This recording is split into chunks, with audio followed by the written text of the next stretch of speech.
নমস্কাৰ বন্ধুসকল, এডুকেটেড কোপছ চেনেললৈ স্বাগতম।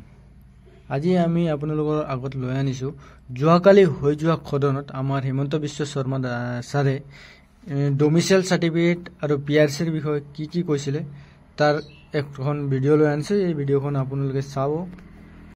ছাৰে ইয়াত স্পষ্টভাৱে জনাইছে যে অনাগত আহিবলগীয়া এক্সামসমূহত এই যিবিলাক এতিয়া এপ্লাই যিবিলাকৰ হৈ গ'ল এইবিলাকত নালাগে, কিন্তু যিবিলাক এতিয়া নতুনকৈ পোষ্ট ওলাব সেইবিলাক পোষ্টৰ কাৰণে অসমত পিআৰচিটো লাগিবই, কিন্তু ডমিচাইল চাৰ্টিফিকেটো অসমৰ চাকৰিৰ বাবে প্ৰয়োজন হ'ব।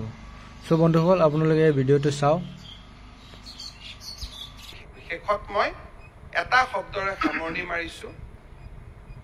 ৰমেন্দ্ৰ নাৰায়ণ কলিতা ডাঙৰীয়াৰ এটা কথাৰ লগত মই একেবাৰে সমৰ্থন কৰোঁ যে অসম চৰকাৰৰ চাকৰিখিনিত আমি অসমীয়া ল'ৰাই যাতে পায় আমি তাৰ ব্যৱস্থা কৰিব লাগে, যাতে তাত আৰু কোনো ধৰণৰ বাহিৰৰ পৰা মানুহ আহিব নোৱাৰে।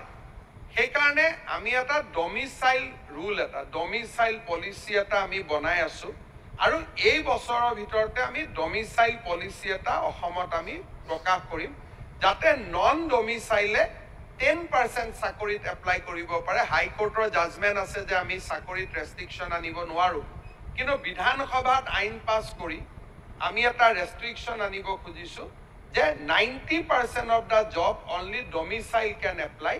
10% জব আমি খোলা ৰাখিম, বাহিৰৰ পৰা নহয়, তাতো পিআৰচি লাগিব, কিন্তু domicile is a must regard and PRC. আজি হৈছে পিআৰচি থাকিলেই চব এপ্লাই কৰিব পাৰে। অসমত 2 বছৰ আহি থাকিলে পিআৰচি পাব পাৰে। গতিকে পিআৰচি 100% লাগিব, কিন্তু 90% ডমিচাইল হ'ব লাগিব। আমি এটা আদাৰ লাইনত আমি যাব খুজিছোঁ, যিটো খুব ষ্ট্ৰিক্ট এটা ডেফিনেশ্যন হ'ব। এই বছৰৰ শেষৰ ফালে আমি ষ্টেট ডমিচাইল পলিচি আমি ল'ম, দল সংগঠনসকলৰ লগতো আমি কথা পাতিম। তেতিয়া গ্ৰেড 3, গ্ৰেড 4, ক্লাছ 1, ক্লাছ 2 অসমৰ চাকৰিখিনি আমি ৰিং ফেন্স কৰি ল'ব পাৰিম, যে অসমৰ চাকৰিখিনি যাতে ৰিং ফেন্স হৈ থাকে। এমপ্লয়মেণ্টৰ ক্ষেত্ৰত স্কিল ডিপাৰ্টমেণ্টৰ অলৰেডি আছে। এতিয়া টাটা ইয়াতে ইণ্ডাষ্ট্ৰি কৰিব আহিছে। মই তেওঁলোকক কৈছোঁ যে 100% চাকৰি অসমৰ ল'ৰা ছোৱালীক দিব।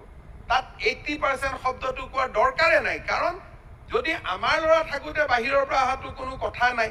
কিন্তু এইটো কথা ঠিক যে আমি মেনেজেৰিয়েলত ৰেষ্ট্ৰিকশ্যন দি দিলে আমাৰ ইয়াত মেন পাৱাৰ নাই, আৰু সেই ৰেষ্ট্ৰিকশ্যনবিলাক কাউণ্টাৰ প্ৰডাক্টিভ হ'ব, তেতিয়া উদ্যোগ নাহা হ'ব। গতিকে আমি এটা ফাইন বেলেঞ্চ এটা মেইনটেইন কৰি আমি কাম কৰি যাম।